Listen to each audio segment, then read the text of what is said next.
Thanks for coming here, the Quird on the Street.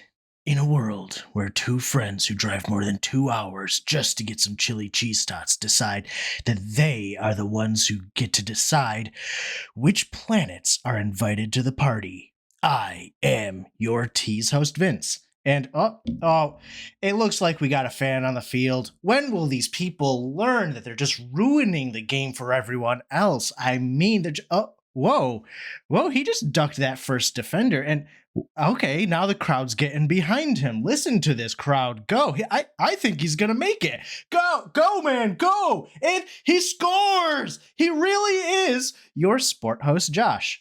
How are we doing today, Josh? Oh, we're getting by. Yeah, aren't we all? Yep. That was quite the intro you came up with. It was something. It was good. I liked it. I toyed with the idea of making you a streaker on the field, but then I figured, nah, he's a hero. I'm a hero. Yeah. Hero of the people. I'm a hero in somebody's story, at least. Yep. You're a Joe versus all the pros. So what's up with you today? And secondarily, do you have a fun fact? I do. Up with me today. I don't know. It's been a weird week. Just kind of been out of it. Oh. So, it's good to feel some sense of normalcy by getting on to record this, but it's just been one of those weeks where things just feel off. It's been one of those weeks where we've had to just keep pushing recording more and more and more. Yeah, it's just like, sometimes life just hits you where you just don't want to do anything. Yeah. It's like I get to those points where, like, one, I don't want to do anything, but two, like, I'm really enjoying the video game I'm playing, so it's like peeling me away from it is tough. So which video game? New World. Okay, yeah. I've logged. You've developed an embarrassing number. You've developed deep Stockholm syndrome for New World. I'm like 110 hours in the last 2 weeks. Oh yeah. Oh yeah. It's been. I mean, how much are you getting paid for that? It's a job. Not enough. Yeah, I guess so. Yeah, but yeah. My fun fact today is a good one, I feel like. Okay. So, and it ties into my word. Don't sell yourself short. They're all good. Yeah, but this one leads into my word. Okay. So I'm going to say my word first. So the word I picked this week is Snoop. And I picked it because it made me think of Snoop Dogg and influential rappers or hip hop artists throughout history in my life. Yep. So, fun fact for this, Busta Rhymes was the voice of Reptar in Rugrats. That's incredible. Yeah. Does Reptar... I didn't know that... Reptar just makes sounds. Okay. So this is like George Clooney being the voice of the dog in South Park. Correct. Okay. I'm just into not it. What you expect. I'm so into it. I'm just picture like the rest of the Nickelodeon cast for Rugrats in the studio, and then Busta Rhymes is just in there spitting freestyles. Just about Tommy and Doctor Who. Yep. Just found that pretty intriguing, so I figured we'd share that. So, I like it. And Snoop led me to think about influential rappers, and... Well, you're burying the lead. I usually do a very awkward intro here. Oh yeah. We're Quird on the Street. Every week... We take the 28 words generated from the puzzle word game Quirtle, pick one of them, and talk about whatever the hell we can based on those. Josh's word this week is the first one, and it is... Snoop. No way! Put shizzle my nizzle. So it's all about the peanuts. Yeah. Are we ranking the peanuts? Pigpen's S tier. Yeah, ranking Peanuts characters. No, we're ranking slips that he had when they pull the ball out from under him when he kicks it. Yeah. We're just ranking those moments. I really like the one where Lucy is the one holding the football, and then she pulls the ball away from him. Yep. That's the best one. Always the best one. Yeah. Nope. So we're talking about influential rappers, and figured we'd start out with which rappers had the most influence on your life, whether it just be causing a love for the genre or a more profound reason. Okay. Do you have anything off the top of your head, or do you want me to start it? I mean, it's probably just Eminem for me. I mean, Same. like we were typical, suburban white kids in the 90s. So like Yeah, but I think it has more to it than just that. It's like one, he's obviously he's famous, he's Eminem, but Mhm. like I liked rap way before I even heard Eminem. Okay. But it always felt weird. Like it's almost like we didn't have representation in the genre at all. Not good representation anyway. So it's like once Eminem broke through, it was like we had I don't know, felt more comfortable listening to it, Sure, yeah. and I think that was a huge thing for me. So like, I mean, I listened to the Eminem show so much. That is still to this day my number one listened to album of all time. Yeah. Yeah, I think that made me comfortable being open about like my love for hip hop and all the different artists that I like. It was like I didn't almost felt like I shouldn't like it when I was younger because it wasn't the normal thing. The world wasn't as accepting of cultural diversity within people. It doesn't seem like back then when I think about it now. I mean, it's always been like this. Not to, harp on, whatever too much, but it was the same with jazz. Yep. It was a black art form. I really didn't catch on. Like it was considered rowdy and it was supposed to be done like in secret in back alleys until, you know, one or two white dudes like started getting famous for it. Yeah. And then it took off. Same way that, every American art form has. Disco, rock, Yep. and rap. It's Yeah. all of a piece. Like Mm-hmm. it's all the same. And now we can sort of, with the scope of the internet, we can sort of step back and see what's happening as it's happening. But yeah, back then internet was in its early days. Like we were still stuck in that old style where we thought that we couldn't do it. We thought that it was a bad thing to get into because of the connotation that rap had at the time. Well, But for me, it was less of that for me and more like I didn't feel like the like rappers would want me listening to their music, which is a stupid thing to say, but like yeah, no, I get it. You it's the felt same like you thing weren't as invited. like it's like it's like I can remember being young and like being with my sister and like listening to rap music in the car and like pulling up to like a red light and like wanting to turn the music down when the windows are open Yeah. because it's like I didn't want people to think differently of me, which is stupid.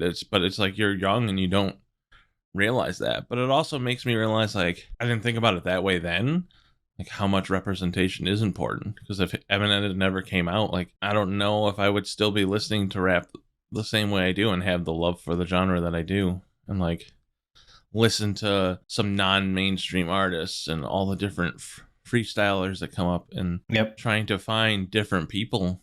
It's like having that person that you can kind of call home in the space allowed me to just feel comfortable in listening to it and feeling like I belonged there and I wasn't like hurting other people by enjoying something that I wasn't supposed to. Yeah. I mean, this is what people, closed-minded people don't get. It's like that is what you're talking about is literally just the importance of having someone who looks like you. Yeah, and And I mean it's the same thing with like obviously not trying to get into big yeah, I political know. stuff or We're like stepping topics, around it. but that's where it's leading. I mean, it's the same thing with the Little Mermaid stuff. Like Yeah, I see sure. that stuff now, and I'm like, I'm happy that that's happening. Like, because I didn't really think about it that way, but like as you get older, you start to really introspective and looking at moments in your life and what led to them and why they happened. And like sometimes things just happen and you don't realize the meaning of them until way later on in life. And like that's one of them for me. Like I didn't think about it that way when I was younger.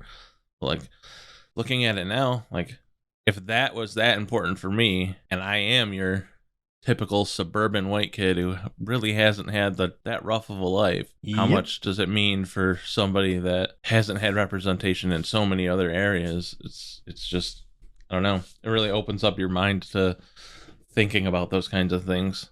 I'd recommend listening to the Ben Folds song, "Rocking the Suburbs." Yeah. It's kind of about He's about my brother's age. I think he's about 40, so grew up a little bit before us. But that song is about the sort of like impotent white rage of like suburban boys at the time.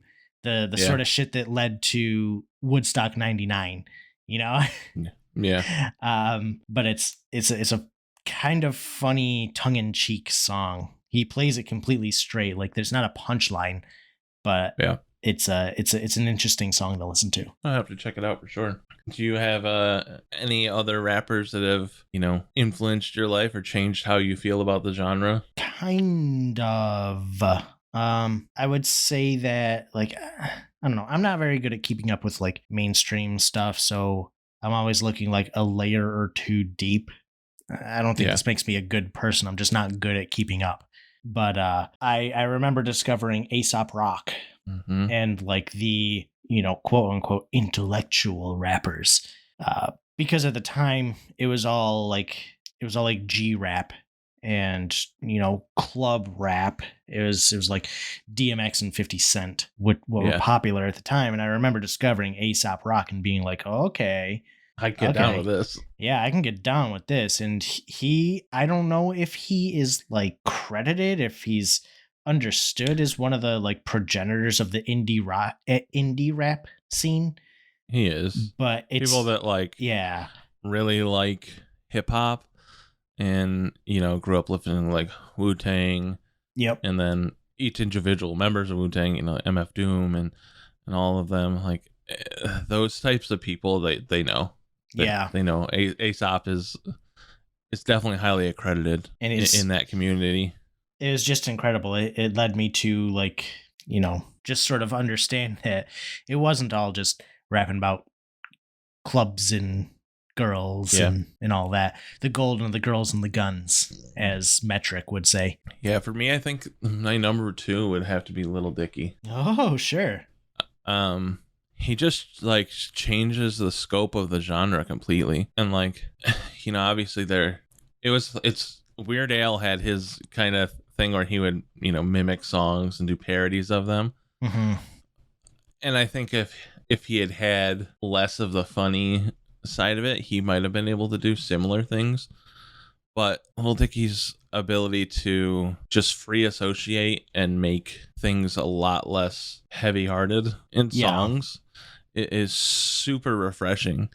And he does speak on a lot of his songs speak on, like, again, kind of representation within it. Like it's not a white guy rapping about how he is in the culture. It's a white guy rapping about his life experiences as a white guy. So it's just really, I don't know. It's always been really fun.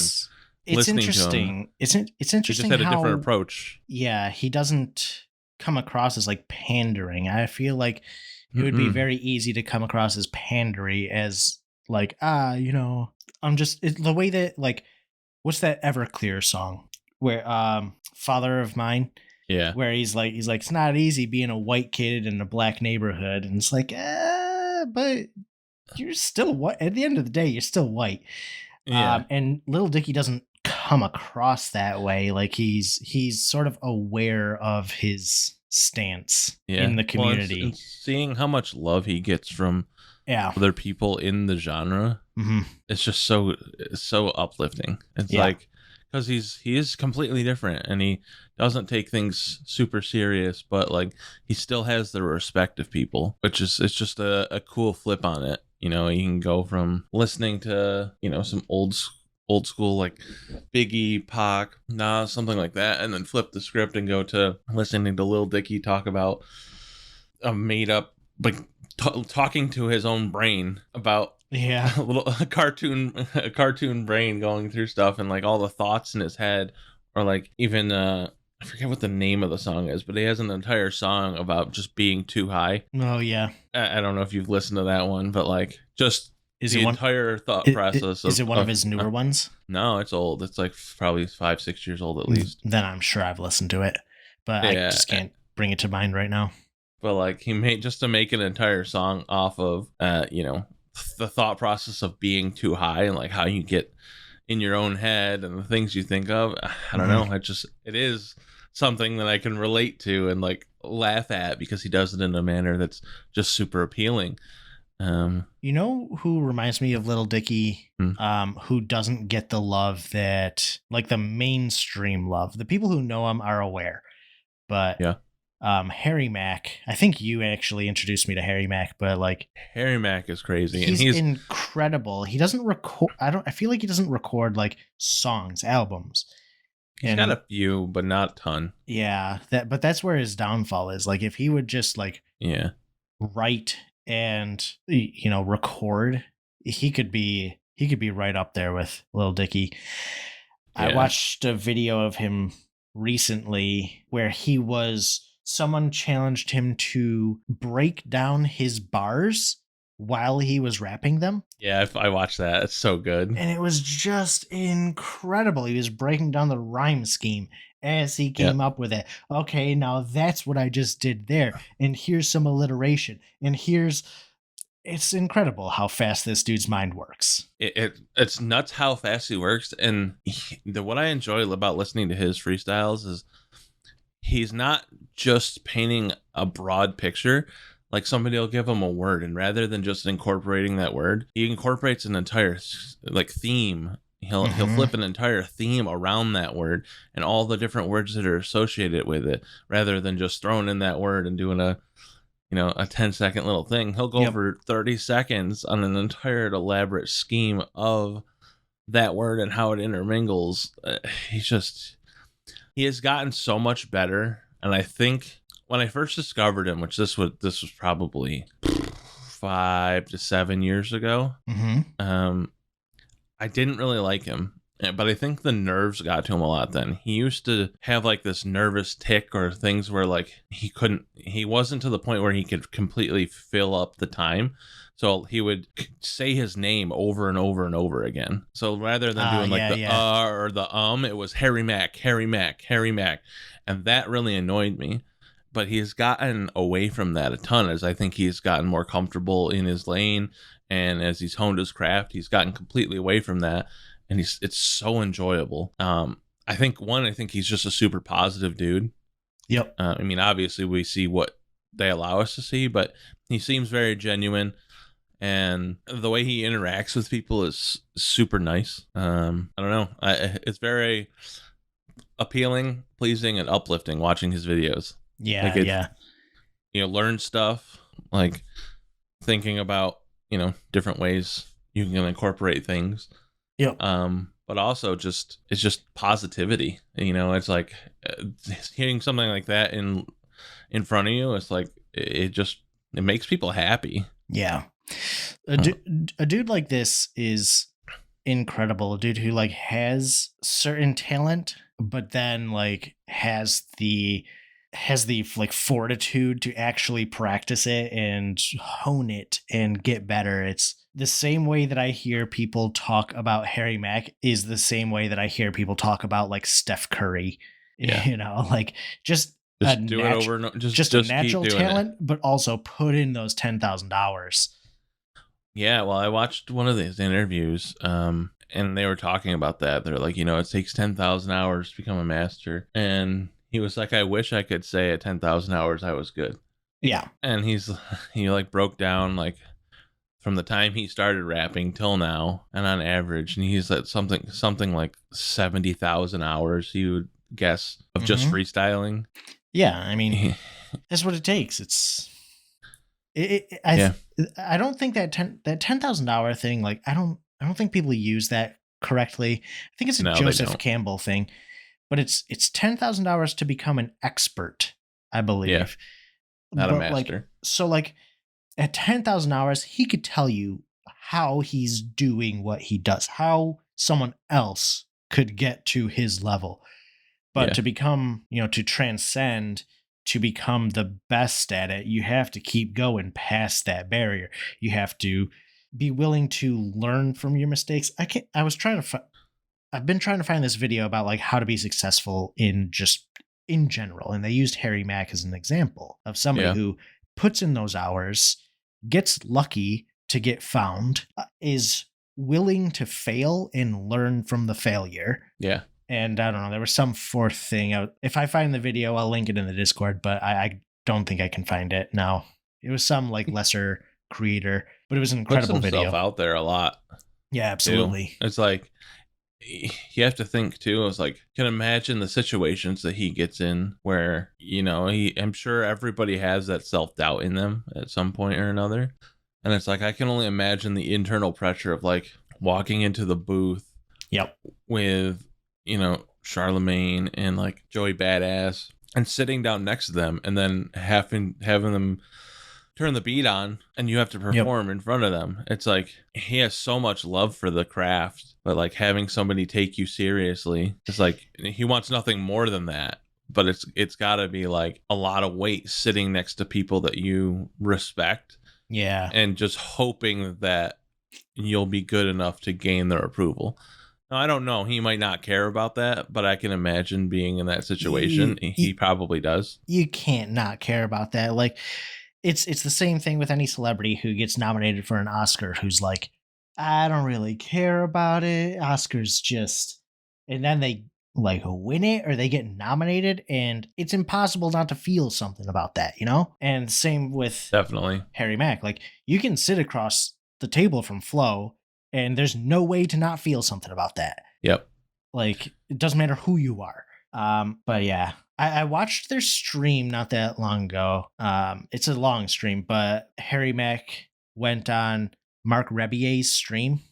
Mm-hmm. And like, I know Mark Rebier's blowing up on his own, but I swear to God, if those two form some sort of touring group, oh, they'll kill it. Of just improvisation. Mark Rebier filling in beats, Harry Mack going to town over the top of them.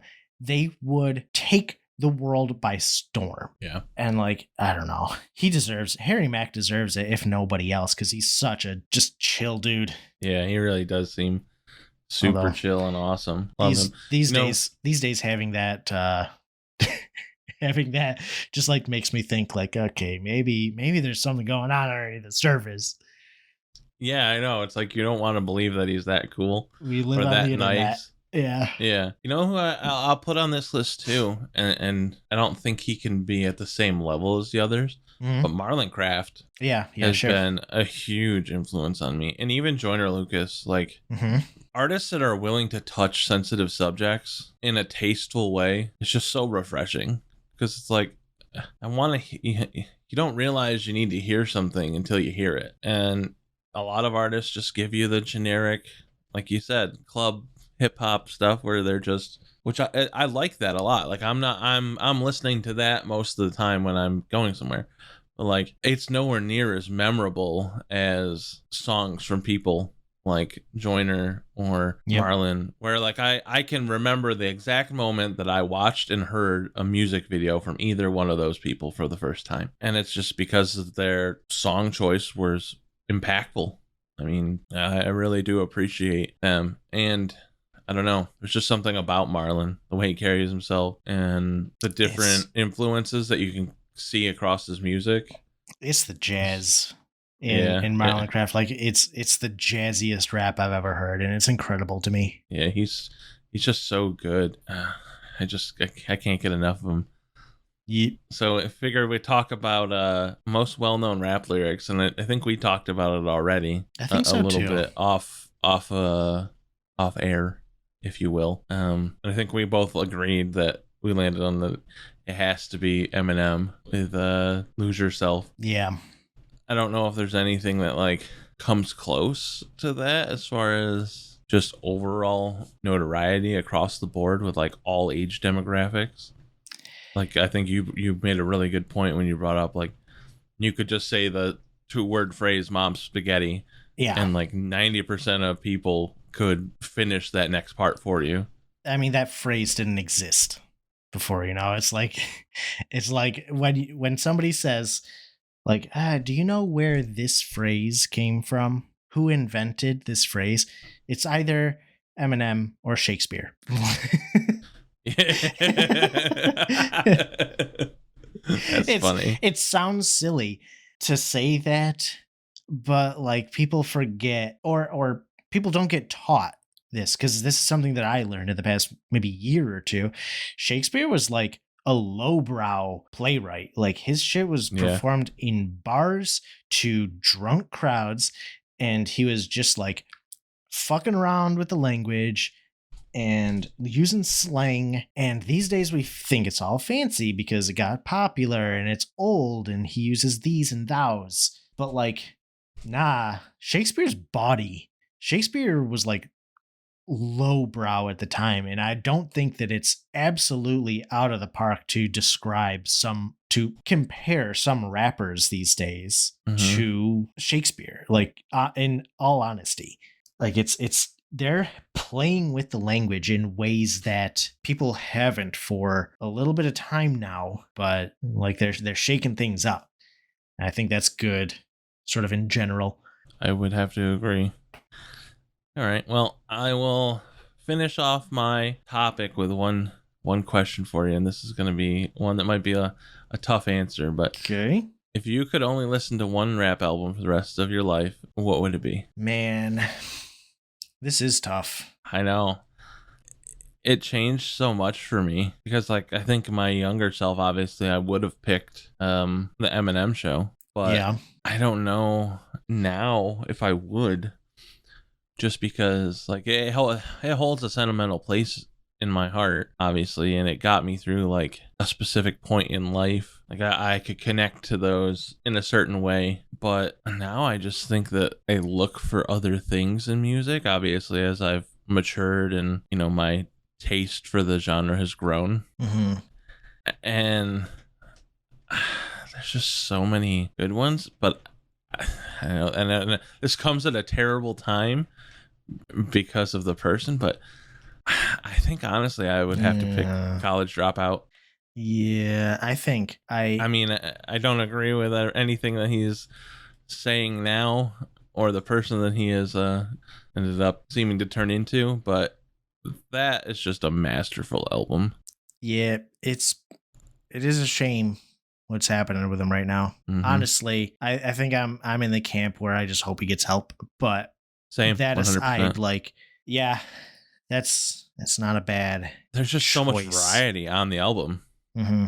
And that's the main reason that I would pick that over the Eminem show. It's like the Eminem show is a much more condensed idea of an album. I feel like the ebb and flows of that album are phenomenal, but you get such a wide variety of vibes and musical feeling with College Dropout. I mean, going from, you know, All Halls Down into Graduation, like those kinds of things, like you just, I don't know.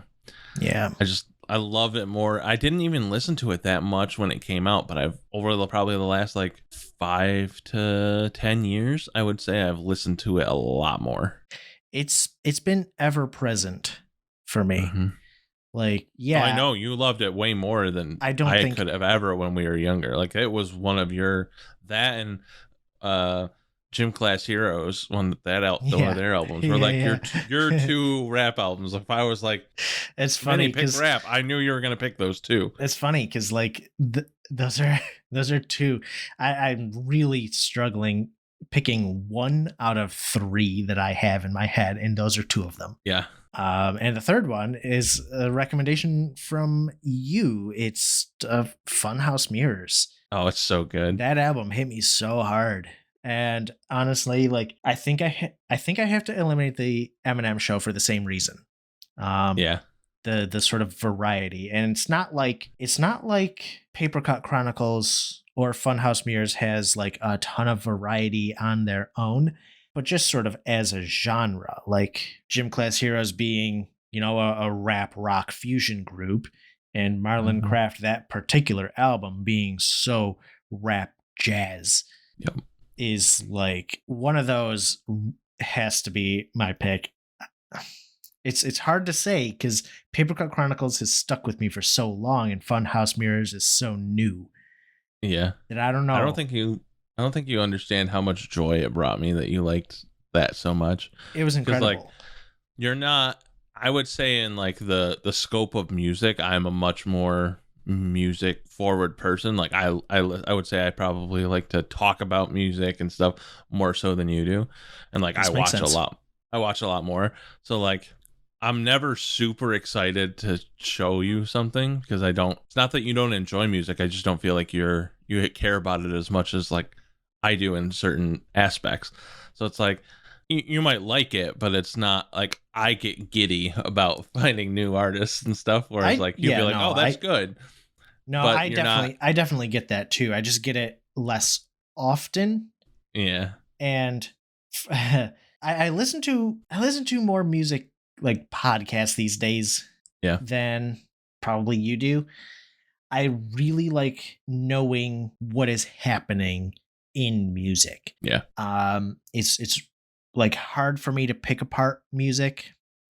This one podcast that I listen to, Strong Songs, he has this phrase where he will like break down a piece of music, like a section of a piece of music. He will recreate it in a more easily digestible way, and then he will play the original with after saying this phrase, ears on.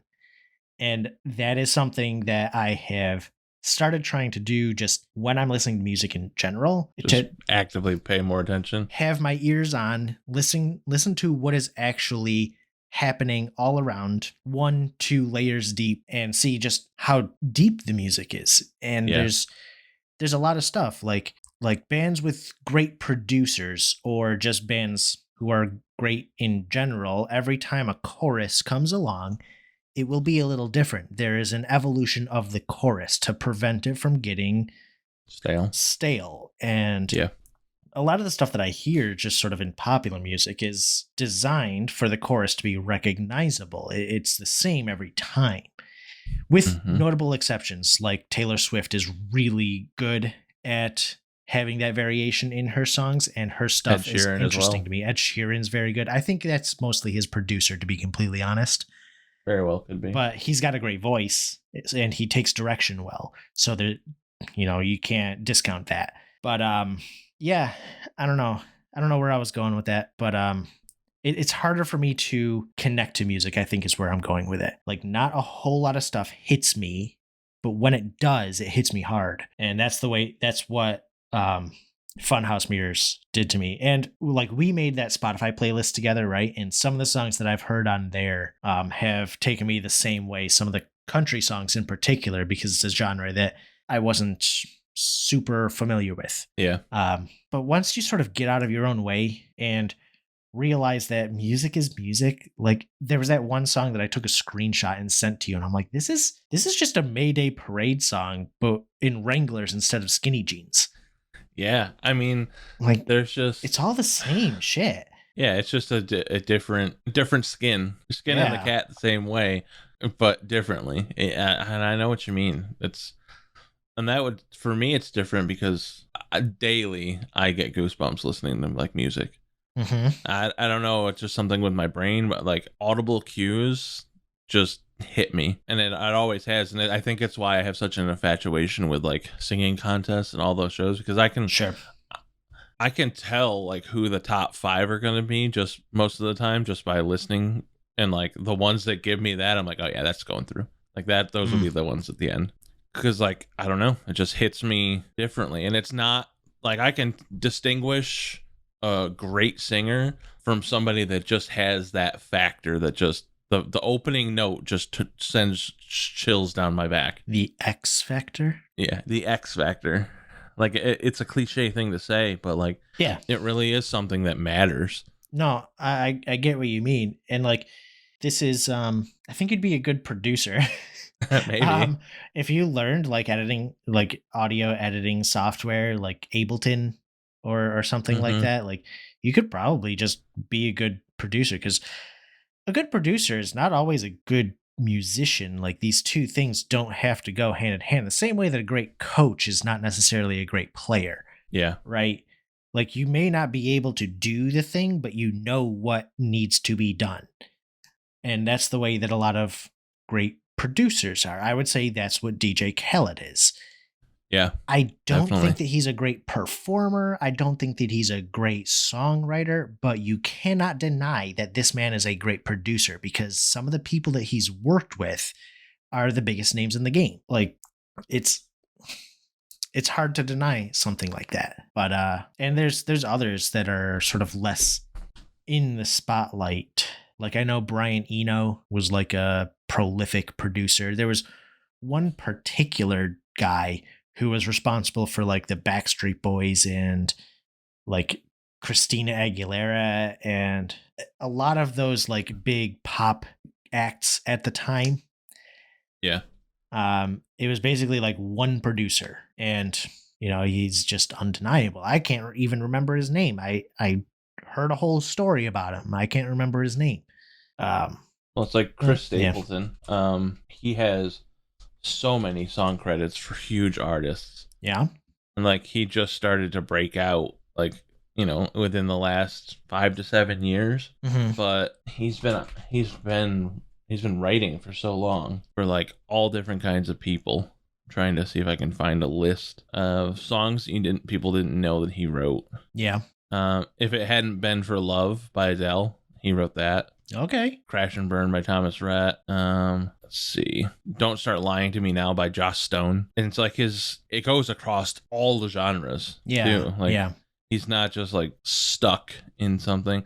Your Man by Josh Turner. I'm trying to see if I can find another one on here that. The funny thing about this is that the song that he's most famous for, performing, is a cover. Yeah. Yep, it really is. It's hilarious. That is like deep irony. Yeah, it's just what he needed to go by. It's like, yep, just hits different. He's got a ton of them, but he has. Trying to find one. I know he's pretty sure he has one for it. I didn't even realize who this dude was for a while.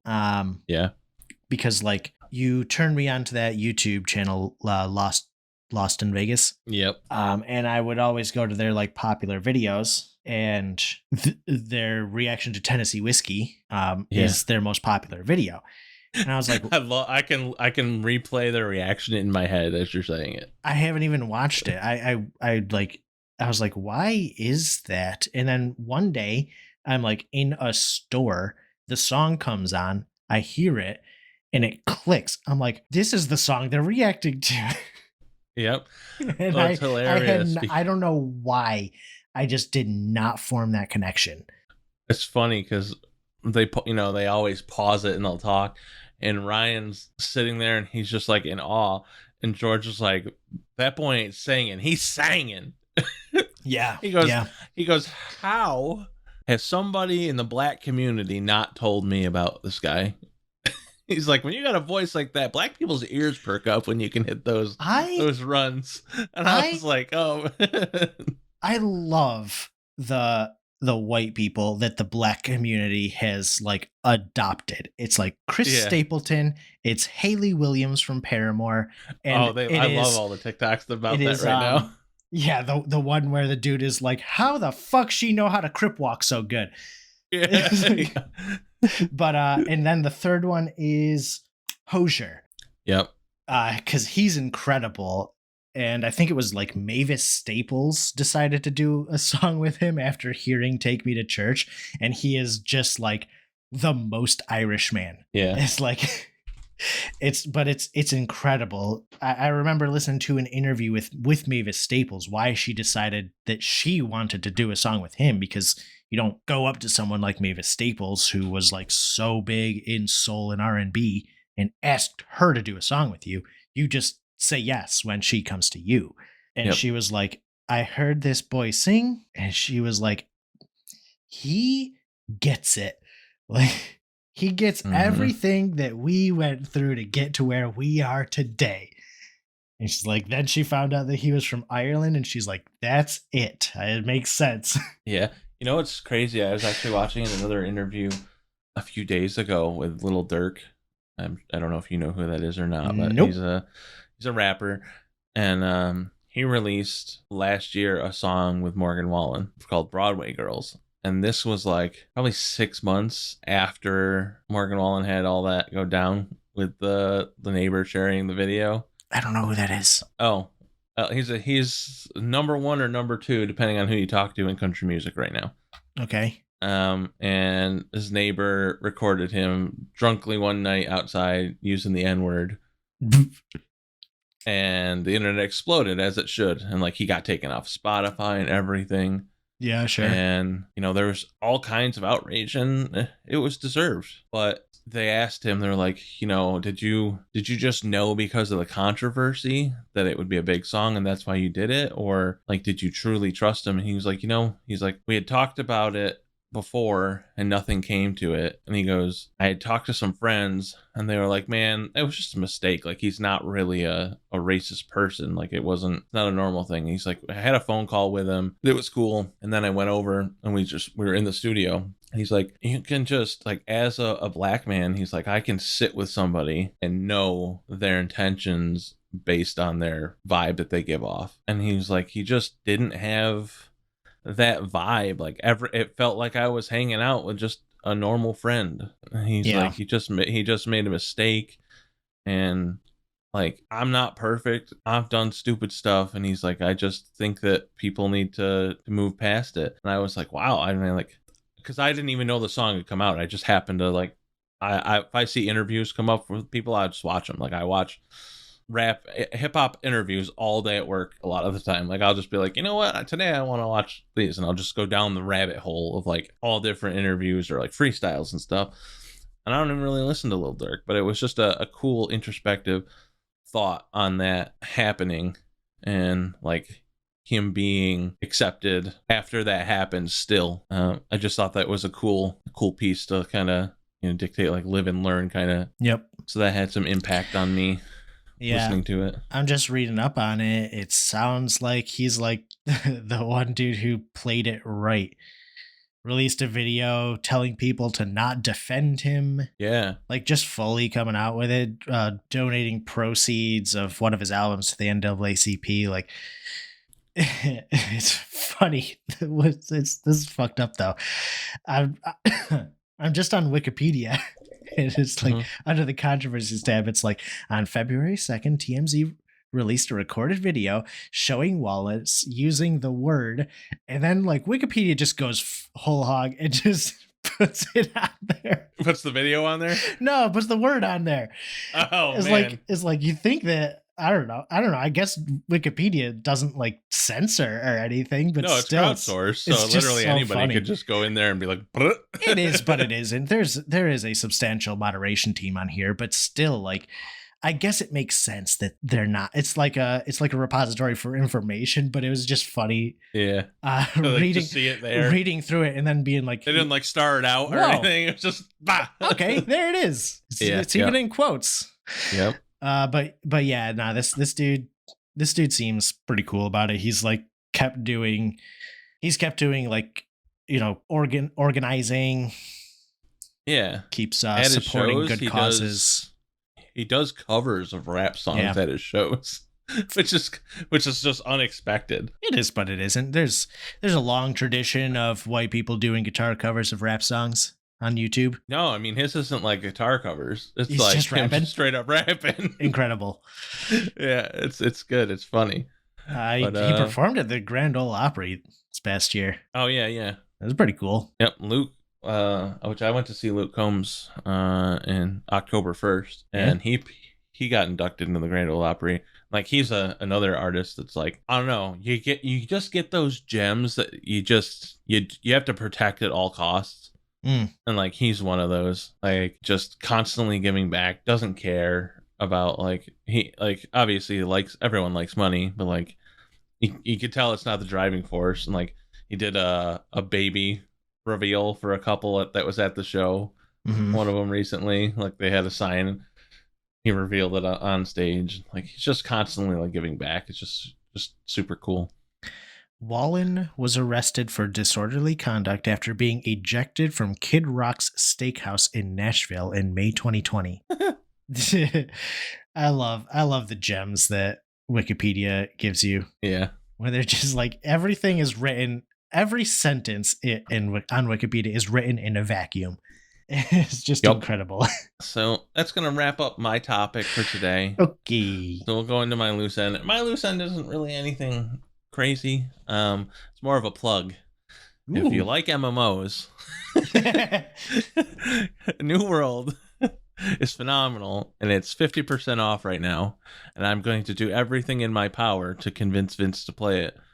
But yeah, it's just they've done a lot of good. And if you're looking for something that's kind of casual, if you're a person that likes like RuneScape or something, this has a really good immersive gathering system. It's like 3 buttons. You have 3 skills, and then your 2 mouse clicks. So you have a combined total of 5 utilities to use.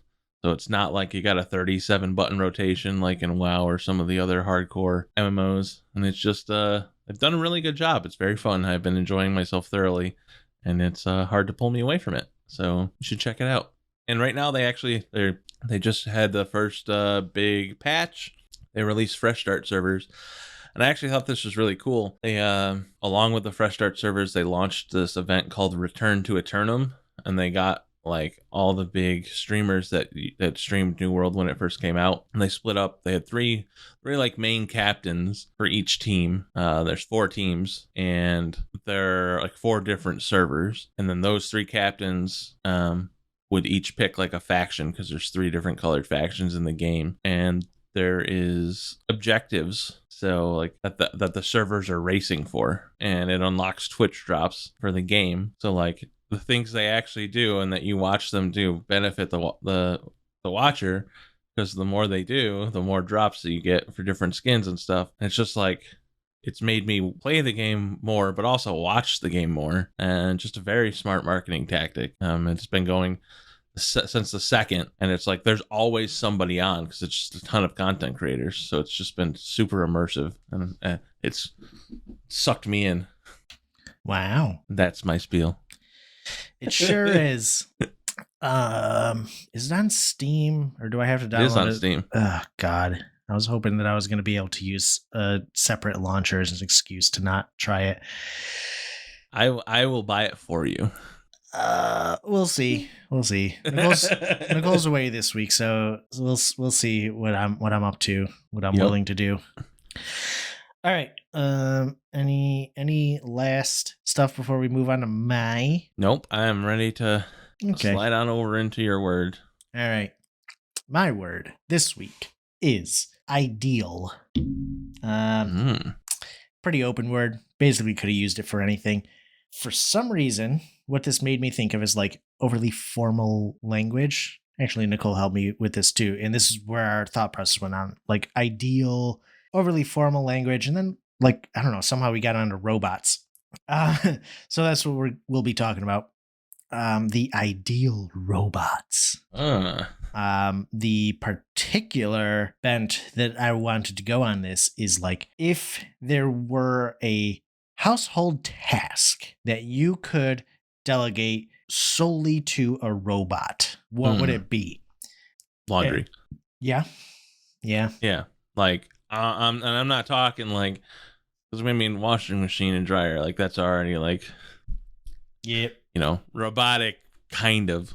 But like I'm talking like, take my clothes out of my room, bring the hamper, put them in the washer, knows the timer, comes back, takes them out, puts them in the dryer, pulls them out when they're dry, folds them and puts them away. I want that robot, like where I don't have to touch it. Oh, that would be amazing. That would be incredible. I would actually settle for just the folding and hanging. Right? Like, oh yeah, I definitely rock the clothes basket full of freshly washed clothes a lot of the time. Yep. That's just how we live our lives over here. Yep. Yeah, I think it's that for me. Either that or like, well, no, I was going to say, what was I going to say? It's so hard to think of anything that's not like a household robot that's not vacuuming, because that is like so prevalent these days. Meal prep. I don't know. I would really like that. Like, I like doing that though. I like doing that when I'm cooking like a specific meal, but I'm talking like for the full week. Like I would love a robot that was just like, okay, let me cook out all this chicken breast, let me cook out all these potatoes or all this rice and all these vegetables, and just portion them so that they're just in the fridge ready to go. Yeah, you're talking like capital, real, like right up, capital M, capital P meal prep. Oh yeah. Okay, my mind I'm not just talking immediately like goes just to like, shopping. yeah, that's where my mind goes to. No, I like that too. Like that's You're talking relaxing. like making lunches for the week. Yeah, like so that like you just Yep. open the fridge and you just got all your meal choices there. Yep. That would be awesome. That would be cool. Yeah. It's hard for me to think past laundry. Laundry fucking sucks. It sucks so bad. And as an adult, there's no one to tell you have to put them away. Yeah. So it's just like, nobody's coming over and they're not going to be in my bedroom, especially for like you. Like you're married. Like the only person that could judge you live with. And she does it too.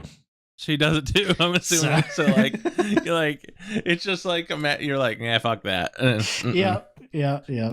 So yeah, if there's something nice in there that I gotta wear to look nice, like we also own an iron. So oh, this is kind of off the sidetrack, but I'll forget if we don't talk about it now. But it makes me laugh. So you know how we talked about like self-governing and like the people that bring their shopping carts back? Yeah. I had the same thought last night. Okay, so in New World there's like these world trains, kind of like there was in Guild Wars. Yeah. You know, you go around, do all the different events. Meta trains. There's like there's these elite zones in New World that are like level 66 zones that you have to have a group to do, and like the map will get together and do all of them in a chain together, right? There's so many people a lot of the time that like the enemies don't know who to aggro to, so they just kind of freak out. But then sometimes for the stragglers, all the enemies get left there because people just refuse to kill stuff. Yeah. And I said that in global chat last night. I was like, the people that just run by the mobs and don't kill them when they see people getting the shit beat out of them are the ones that don't put their carts back. Yeah. Like, it just made me laugh. That's funny. That is funny. I disagree a little bit just because there are people getting hurt by those people's decisions, and nobody's getting hurt by carts not getting put back. 100%. If a wind blows a cart into somebody's car and it does it, there's a potential for it to ruin somebody's day. Yeah. Carts are like heavy. A nominal task that doesn't take very much effort at all. Yep. They just they don't give a fuck about anybody but themselves in that moment.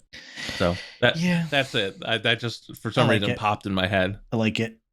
Okay. That would be another one that would be good, but it's kind of already there. But like grocery shopping, so like it's kind of already because you can already Instacart and stuff. But like, that's not a robot. I mean, it's not. It's a human, but you don't have to do it. So I mean, it's just kind of the same thing. Okay, you're just increasing someone else's suffering in order to. I mean, they're choosing the suffering though. Sure, they're choosing it, but I'm using suffering loosely, obviously. Like I don't think that people are like getting fish hooked into doing Instacart, but like you're using someone else's labor in order to do that. If there was a robot that like went to the store, bought everything, brought it home, put it all away. If there were legitimately a drone service that could go pick items off of a shelf and leave the store and bring them all to you. And put them away in your house. Oh, no. Yeah, I wanted to put it away. I want everything. Yeah, this is ideal. I can't judge you for being lazy. No, the whole idea is about being lazy. That's exactly where that's exactly where I went to. Yeah. Like, because there's nothing worse than like going and doing a huge grocery trip, and like, you know, it takes you an hour to go through the store and like get everything and cash out, and you bag it all and you put it all in the car, and then you get home and you're like, okay, you carry it all in and you put it down and you're like, reverse. Fuck, I gotta put all this away. Yeah. I get you. My favorite move, have you ever done this one where like you go grocery shopping and get a bunch of groceries, and then you finish grocery shopping, and as you're done, you're like, fuck, I'm hungry. But I don't want to cook anything. I spent all my energy shopping for the food. That's definitely happened to me and a bunch of other people I've talked to a couple of times, where like you go and do all your shopping, you're like, oh man, that took all my mental energy. It sounds like something that we would have done. We're usually pretty good about deciding to eat before we go shopping or something. Like, we got to go shopping. We're going to be out anyway. We might as well get something to eat. So Yeah. we're good about doing that. But yeah, no, there's almost certainly been a time when we have finished shopping and gone like, now we have to do dinner. Yeah. So Like I've spent all my currency, my life currency for the day to doing the shopping. Now I need to do the eating, and that's not ideal. Not ideal. Okay. I want to know now, which robot is not ideal? Which one is not ideal? Is there like currently a technology that is a robot that does a household task that you think people are just wasting their money on, that is not necessary? Or is somehow detrimental to somebody not doing that task instead of doing it themselves? I don't know. I think the only one that comes to mind for me is the lawnmower bot. That sounds awesome to me. Yeah, maybe it's like I pay for a service to cut my lawn, so it's like that sounds ideal. I must be getting to the stage in my life where I like cutting the grass, because like I'm like upset. I'm fine cutting the grass. The problem is it's always a fucking chore. It's like, well, I have time today to cut the grass. Oh, look, it's raining. Yeah, well, I have time today to cut the grass. Oh, it rained 3 days ago and the ground's still fucking soggy. Oh, I have today to cut the grass. Oh, well, too bad. You can't. The fucking mower doesn't want to start or some shit. Like, yeah, sure. I get that. I get that. I guess it's also has to do, I think, more with like when I lived in the other house, it was fine. We just had a riding motor. It was cool. But the one that we have here, or had here, it was already here when I moved in. And it was a plug-in electric one. So you had like a 60-foot extension cord. And like that made it unbearable. Yeah, that plug-in, I don't like. That's it's so bad. My God. It's kind of like the same. I know that Sky has an electric push mower, but it's an E machine. Battery operated one. Yeah, I don't remember what the brand is. It's not E-machine. It's not a. It's a Walmart computer. It's not a budget Walmart 2000s. Computer. No, it's not that. I just picture an old ass E-machine computer with mower blades on the bottom of it, same, and like a lawnmower handle, and you're just pushing it across the grass. No, but he's got a battery powered electric mower, and those things are cool. They're nice and quiet. Like you don't have to worry about like pull starting them or oil or anything. I think I don't know. He could probably tell you better, but like those are cool. And then like I don't know. For me, I just bit the bullet. You know, I found a good deal at Home Depot. It was like whatever 24-month no interest financing or something like that. I just bought a zero turn mower. And it's like. Oh, really? When? How long ago did you get that? Oh, gosh. This was a year ago? I didn't know you ever got that. Coming up on a year ago? See, that makes it much more enjoyable. Yeah. I'm sure. Well, that's the thing. Like, yeah, that's the thing. It's like I can get home, and if I really absolutely need to mow the lawn and I know that it's going to be bad weather or whatever would prevent me from doing it, it takes me like a half an hour now. So... Yeah. Like I could just get out there, zoom, and the lawn's mowed. Yeah, see, it would take me a half an hour to mow here with the mower we had, and we have like nothing. But it's like I could do part of it, and then I have to move the plug to the other side of the house. Yeah, like it's a 60-foot cord, so you have to reel it all in and then move it over there. Like a nightmare. The cord sounds like a nightmare. The only reason we stopped doing it is because it ended up. The cord ended up getting caught, as it always does, underneath the mower, and I just cut the cord in half. Yep. My father did the same thing with his weed whacker. It was a plug-in weed whacker, and the thing is, like, plug-in weed whackers are actually awesome. They like have way more power than a battery-operated one. They're like less dangerous and less noisy than a gas-powered one. So like that is ideal, except you're gonna cut that cord. And that's not ideal. Nope. Eventually, you're definitely cutting it. Yep. Yep. Um. So yeah, those are our best. I guess our most wanted and our least wanted robots. Although we never, I don't think we actually came up with one that actually did think was useless. I don't know. Anything that can be automated, like in the home, is kind of good. I'm just all for saving time now. Yeah. Like, I value my time at this point in my life more than I ever have. Like, I'm not willing to give it up for things that, like, if I don't enjoy it, I'm not gonna fucking do it. Yeah, Like, sure. like, eventually, I'm not gonna have the option to make those choices. So, like, I want to live my life to enjoy it, not to just do the things that I'm told to fucking do because of society. Like, Yep. I don't fucking like it. I'm not gonna do it. We do live in a society. Yep.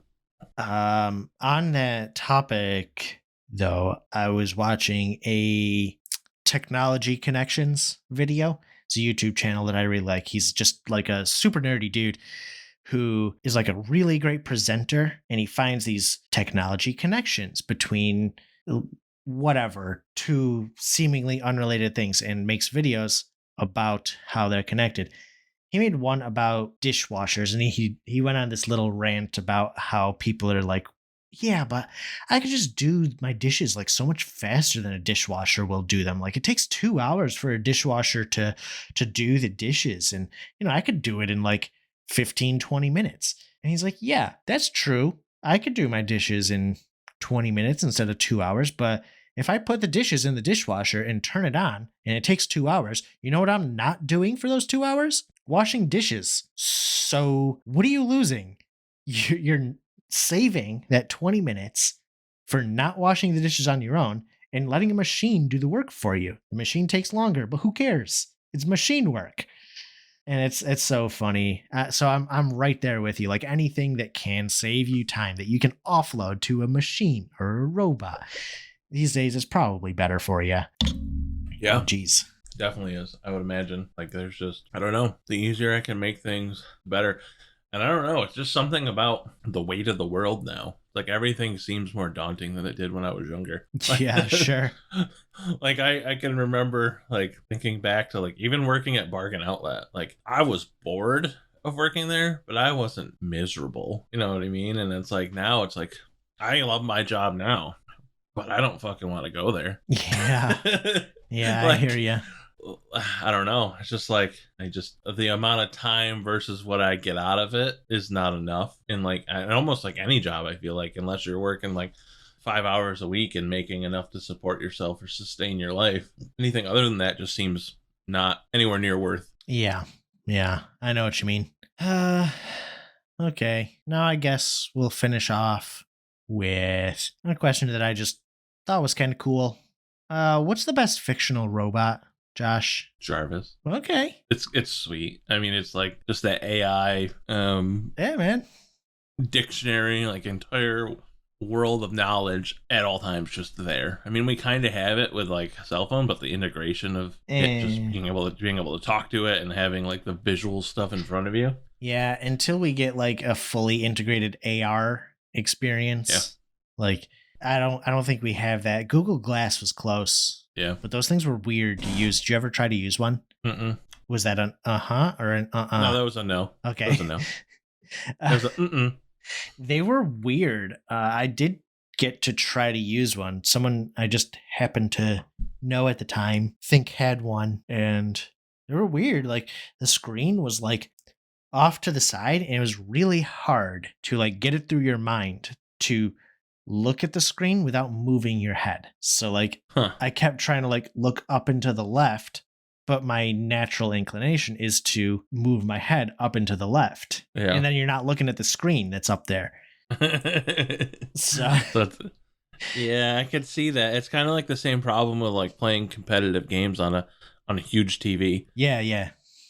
It's like you can't focus on things that are in the top left corner when the screen's that big and you're that close. I have been seeing the like the like oh man, what is the subreddit that I've been seeing this in? Is it CS:GO? Where I've been seeing like pros who play with the screen like 3 inches away from them. Halo. It wasn't Halo. I've seen it in other communities. CS is like it, but Halo does it a ton. Yeah. If you watch, there's a kid named Illy he plays COD now, but he came from Halo. Oh yeah. And like the screen is at like an angle, like the bottom's tilted towards them, and oh my god, they're like they play with their keyboard and mouse behind the monitor. Yes. And they're just right there, like they're in the fucking screen. Like there is no peripheral vision. It's so funny when people talk about those guys, and they're like you realize you have to like turn your head to see the radar. It's like this is not better. Yep. But it's so funny. Oh man, now I have to answer this. I don't even know if I even thought about this question. Best fictional robot. You just put it down and they're like, yeah, man. I'll just keep talking about Jarvis. We will be able to get this once like I haven't actually looked into it, but I've seen the article a couple times lately. The like AR contact lenses that some company made. Mm-hmm. And once we could get something like that, it's not going to be contact lenses. I can't imagine that those are any good. Like, we're not just going to skip glasses and go straight to contact lenses and have those be functional. I just don't know if I trust those contacts anyway. Like, sure, yeah. One, how are they powering them? Oh, good point. So, like, and would it? Because I mean, like, could be how thick do they have to be? It could be wireless charging, like through the air. Could be like thermoelectric. They could be powered by your body heat. Yeah, but like, what kind of negative benefit to having something like that literally strapped to your eyeball? Yeah. What kind of side effect is it going to have? Like, I would be more worried about that than like smoking a vape. Yeah, right. Just directly on the soft tissue. Yeah, just like, here you go. Here's this machine. Just put it on your eye. Yeah, I don't know. I don't expect that those are actually very useful right now. No.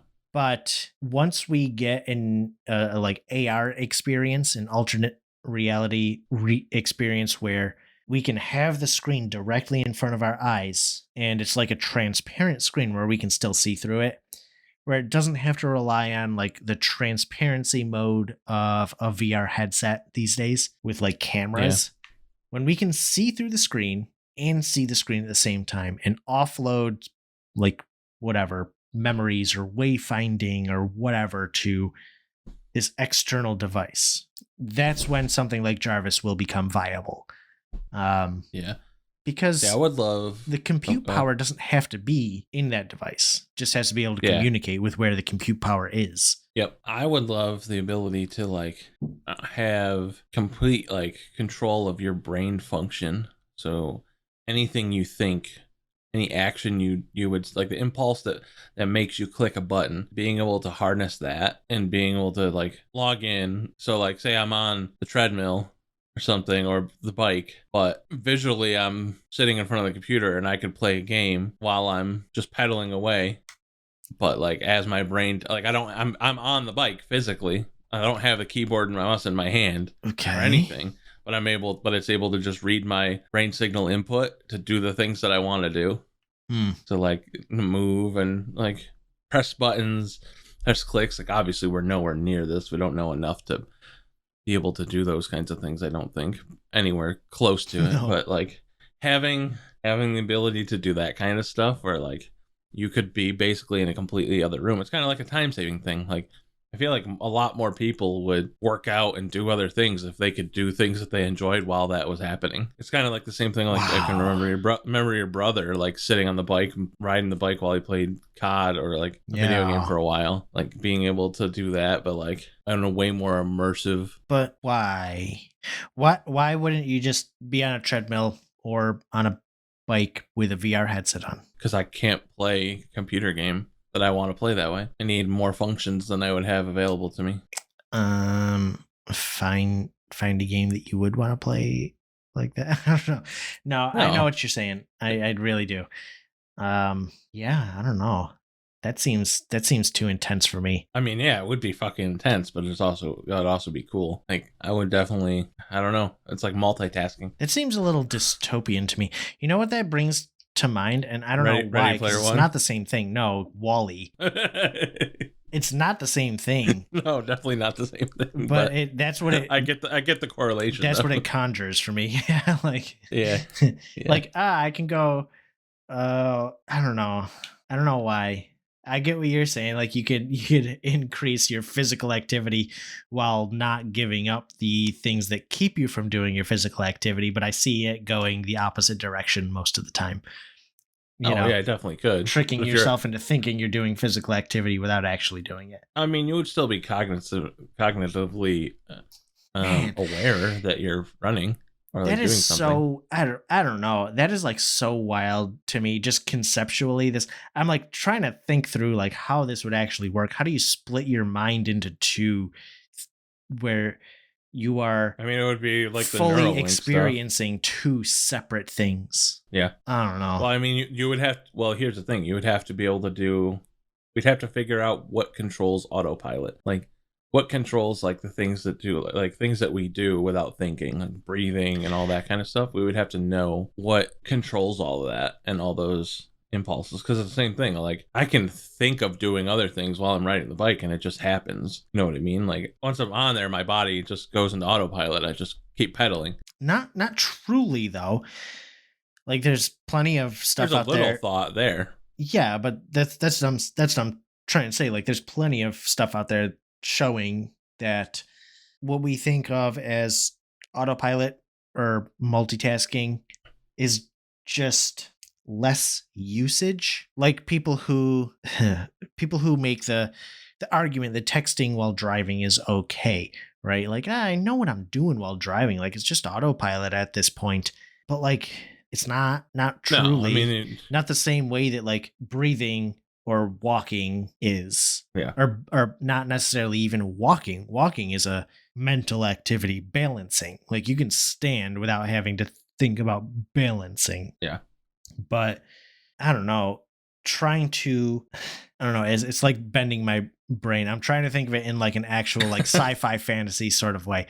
Like how do you how do you separate your mind, cuz this is like what the magic system in Name of the Wind is based on. Like you have to separate your mind to believe two different things at the same time. And Yeah. like the strong minds can do it, but it's like a whole training thing. And even the strongest minds can only separate their mind like two or three ways. Yeah. I don't know. It It's should just be like interesting. I don't know. I don't think I would be capable of something like that. It sounds like something that you have to be capable of. I 100% could do it. I know I could. Like, Hubris. yeah.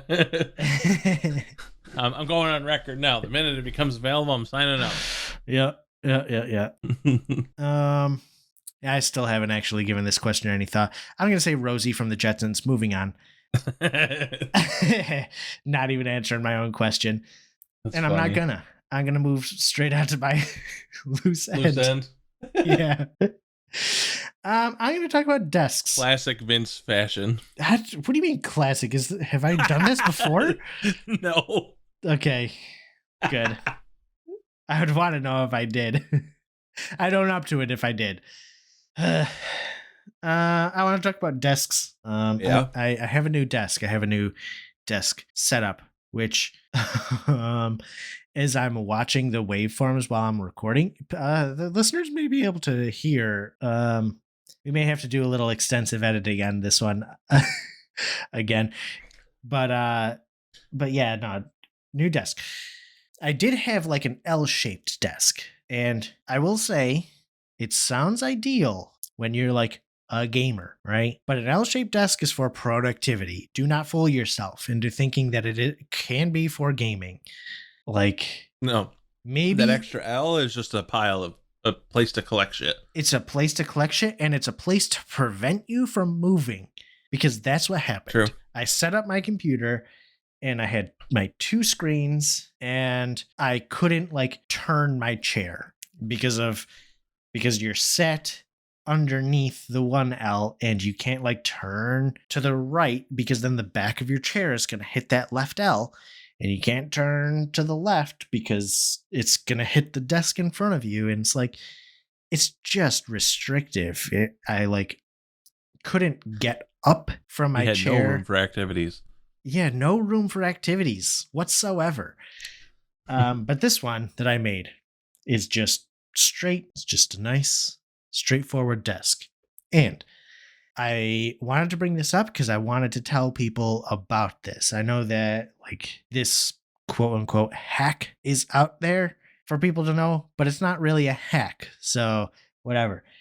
You could get a butcher's block from like Home Depot, or if you're lucky and you live near an IKEA, you could get a butcher's block from an IKEA. And then all you got to do is buy legs, and then you bolt the legs to the bottom of the butcher's block. A butcher's block is a nice stable piece of wood. It's not going to warp or bend the way that a panel would.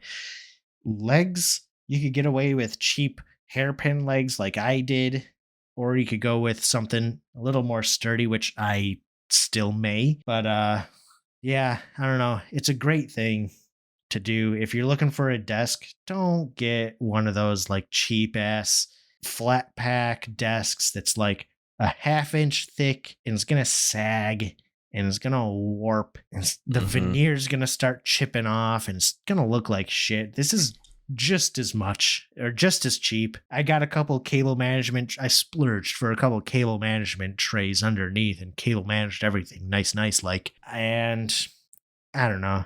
It's just a little consumer tip, I guess, because I'm really enjoying this. I will drop a picture of my setup in the Discord. Yeah, I will be waiting to look. What do you have to say about desks? How's your desk doing right now, and what would you change? What do you want? I hate it. Yeah, elaborate. Yeah, I don't know. I just have I have an L shape. I have 2 5-foot IKEA countertops, or like Linman table, like the tabletop things. Yep. And then I got 4 obviously adjustable legs on it. And the legs are fine, but these IKEA tops are just like cheap veneered particle board. And like I didn't have a great microphone arm to begin with, and like the weight of my microphone ended up like causing the arm to bend down, and then the metal eventually started to like rub into the desk and like wore off edges, like wore off the veneer there. And then at the bottom where like the microphone clamp went in, just over time it started to like push in to the actual desk itself, so it was making an indent, which also made it less sturdy to use. They're just not good. They're just poor quality for really what I want. I love my setup more than I ever have because of the desk, actually, because it's a nice, like, I think they're 30 inches deep. Yeah. Super deep. But honestly, now that I have this set up, and it really comes down to like a desk is only as good as the setup that you have to use with it. Because if I had the setup I had before, where I had 2 monitors like on their regular like monitor stands, like not mounted or anything, like my keyboard and mouse, my mic, my mixer, my computer, like I couldn't fit all of that on one 5-foot table. Like it just wouldn't work. I would feel cramped. Yeah, right. Like now I have 3 monitors all like mounted on a monitor arm stacked. I have a huge mouse mat that's like 3 foot by 2 foot. So it's fucking massive. And the actual desk pad that you put the keyboard and the mouse on is like such a good addition. So nice. Yeah. And like the only thing that's not on the one table is the computer. So, and I don't even like, I always was like, oh, I want to see my computer.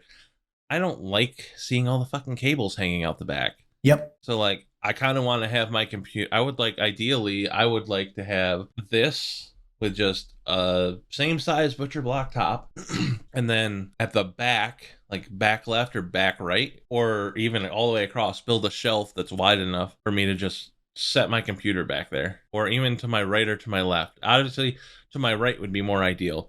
Have it off the ground so that like the computer has plenty of airflow and has room. Yep. But then like I have access to the ports right there at the front. I could turn it on and off if I need to. Like that would be ideal for me. So if I could get a nice sturdy version of that, I would take that over this L, because so my computer is on the L right there, and then the whole rest of the table is just collects junk. Yeah. Yep. And the cups or food boxes, like if you finished eating Cheez-Its or something, or like, oh man, like I want some garlic salt on this, and then the next thing you know, you got a thing of garlic salt on your desk for 3 weeks for no reason. Yep. Yep. So okay, go ahead and take a look at the this episode's channel in there, and you'll see my new desk setup. Oh, that looks so much better. Yeah, I know, right? Oh, you have to be so much happier right now. It's just so much simpler too. Like I can turn back and forth like freely. It's pretty nice. Is your computer on a Did you make a platform? It looks like there's something underneath it. It's honestly what my computer's sitting on is just a shelf board from some cheap flat pack furniture thing that we have. I think it was a computer stand or a printer stand or something like that. Had a shelf in it. Yeah. We wanted more room underneath it, so we took that shelf out, and then I was like, I need something to keep my computer off of the carpet. I just use that. Yeah. No, that looks really nice. Yeah. So what you're saying, like having that 30 inches deep, if you're used to 30 inches deep, a butcher's block is absolutely perfect for you. Because this thing is 60 wide, and it's originally 30 inches deep. I didn't want quite that much. I was like, I'll make it 24 inches deep. Like that's 4 inches more than I had on my old desk, but it's like half a foot is significant in the room that we're in because Nicole and I back up to each other, essentially. Yeah. Not directly, but sort of like kitty corner. Turns out this desk ended up a little less than 23 inches after a couple of fuck ups with my circular saw. So well, it looks like it was fine though. Yeah, I made it work. Like it's just a butcher's block. It's just a block of wood, so it works so easily. If you have some power tools, like you can make this essentially any way that you want. And yeah, the other thing that is not ideal about the L shapes is, like you say, where you have two that are the same size. When you put them together, then you're losing depth from one and you're losing length from the other. So it's like, it's like the worst of both. Yeah, because you can't, like, realistically, I can't use all the way to my right. Yeah. At all. Like behind my computer, there's 3 feet of space, like cubic feet, that I could put stuff in that it has nothing there. Yeah. Because it's just out of arm's reach. And it's like, what's the point of having something there? So yeah. That would be the only way I would want another L desk, is like, give me something that's like, give me an L that's just like 12 inches deep. Sure, yeah. You know, just enough to keep that is kind of like a little shelf unit, you know, just enough to set my computer on, have a little bit of storage. It actually, honestly, if it's that thin too, like could even just act as an armrest. Right. And that is how my old desk was. But then it actually did have another shelf, so maybe that would be ideal if it didn't have that extra shelf pushing me further toward that narrow side, but whatever. And then what we ended up doing was taking the desk that I did have in this space that was an L desk, and we're using it as an entertainment center downstairs now under the TV. Oh, nice. And then I did a whole lot of more cable management under there. You see this pack of zip ties that's like behind my monitor in this one picture? Yeah, all the colored coordinated ones. That's all gone now. From downstairs? Yeah, downstairs. It like, I don't know. I use so many cable ties to cable manage like the TV and all the video game consoles and all that. Yeah. So nice. Yep. Yeah. I can already tell. It just looks so much more comfortable for you. Yeah. It is definitely more ideal. And Nicole is planning on getting an L-shaped desk, but she works and plays at the same desk. So like it's got to work for both. And yeah, that's where the L-shape really shines, is having a spot for work and play, having two different like zones. And that's ideal. Definitely. All right. Anything else you got to say about desks or robots or wrappers or? What if we made a robotic desk that could talk and he was a rapper? Oh, that's okay. I'll get a hold of. It's like imagine if one of the characters in like Aqua Teen Hunger Force was just a desk, like a rapping desk. I don't think you know what Aqua Teen Hunger Force is. Am I mixing it up? Isn't the one with Mr. Shake with the shake and the fries and? Yeah, but they aren't robots. No, they're not robots, but I'm like that's what I'm picturing. Like I'm picturing like that graphic style, but a robot desk. Okay, It doesn't have to look like a robot. Like it just has to. The desk would be a robot. But yeah. Just okay. Yeah. I'm into it. Yeah. All right, we got Aqua Teen Hunger Force rappers, and that's what we're gonna leave you on this episode of Word on the Street. So, without further ado, take us away. Outro, Vince and Josh. Thank you and congratulations for making it to the end of this episode of Word on the Street. We have been your hosts, Vince and Josh. You can find us on our socials. You can find us on Twitter at Quord on the Street, QUORD on the ST. If you're listening to us on YouTube /Quord on the Street, go ahead, like, subscribe, and comment. And wherever you're listening to us, whether it's on Apple Podcasts, Spotify, or wherever you can leave a review, please leave us a review. If you tell us what we can do worse, I promise I will read it on the podcast unless it's just too mean. If you have any need to contact us in a longer format, you can email us at quordonthestreet@gmail.com, or you can visit us on our website, quordonthestreet.xyz. Feel free to leave us a voice message on there. If you want to reach out to us individually, you can get a hold of us at our personal Twitters.